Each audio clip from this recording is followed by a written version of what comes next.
ayan guys, nandito tayo ngayon sa Philippine Breeders Festival yan mga guys. Kukuha tayo dito ng manok. So ayan guys, papasok na tayo sa Philippine Breeders Festival Expo. Ayan. Ayan guys, lakad-lakad muna tayo papasok. Ayan guys, nadaanan natin yung booth ng 777 Garote Game Farm.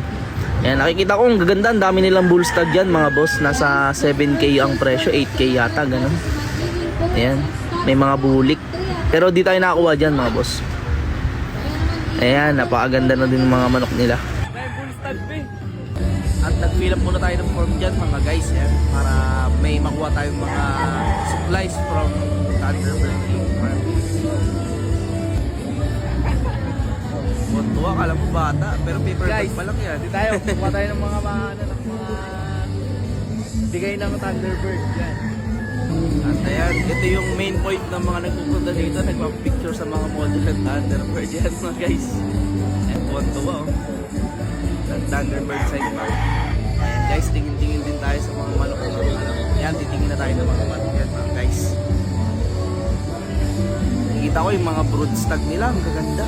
Kaso may presyo talaga. Kasi 50K, pero 35, 40. Guys, pila ulit tayo ng form.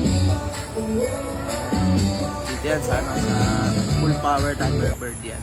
Yan, susuntok tayo dyan guys. 540 yung highest to bid dyan guys.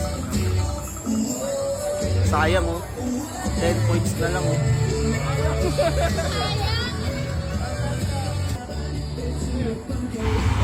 Ayan guys, papicture din tayo sa sa trophy. Yan, sa trophy ba talaga? Ayan guys, para ma-experience ko maging champion yan. Sobrang saya nga naman magpunta dito sa expo dahil marami silang giveaways na gamot, pampaligo, mga ganun. Ayan, testing natin na maglaro ulit.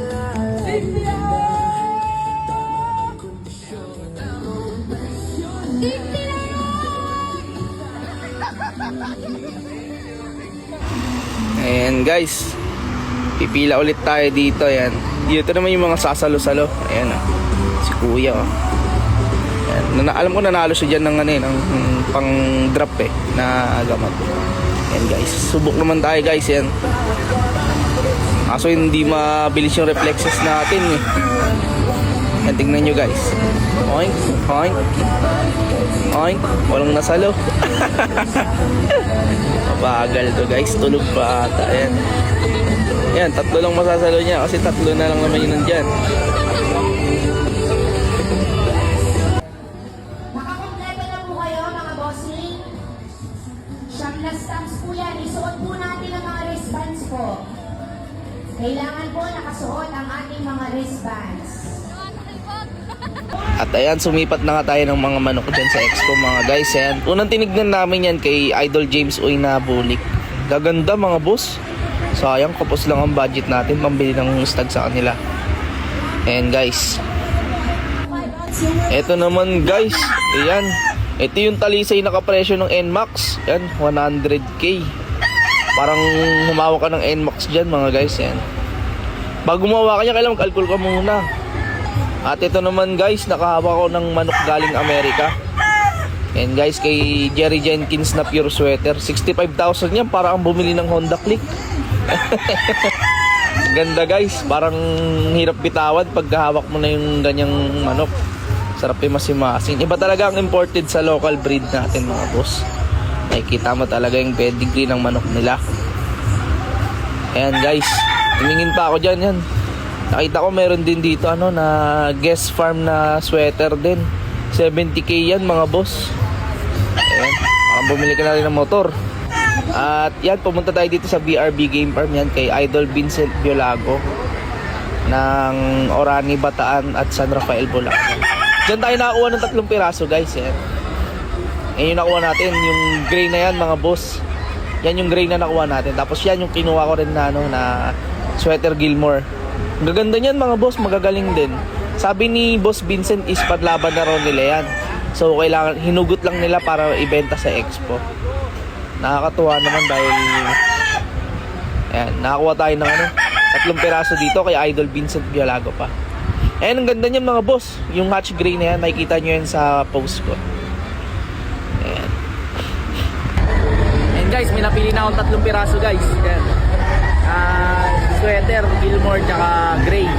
Tsaka isang sweater din nata ito. Okay.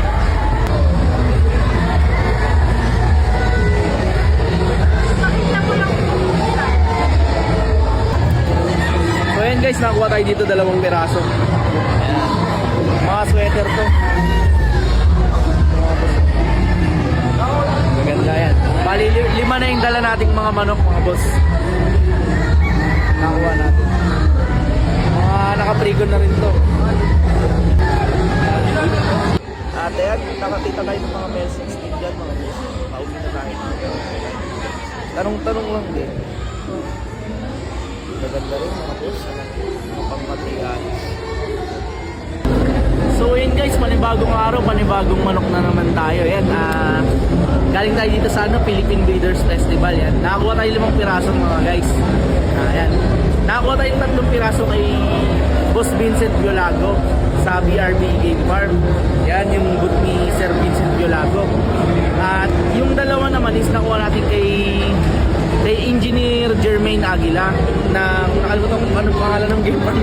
Ayun, dalawa yung nakuha natin. Bali 5 yung nakuha natin mga guys. Yan. Sobrang saya dito ngayon sa Philippine Breeders Festival mga guys. And nakakatuwa, nakarami tayo ngayon ng buwan ng manok. Ito yung mga nakuha natin. Yan, abangan nyo na lang sa pagdating natin sa Malabon mga guys. Yan.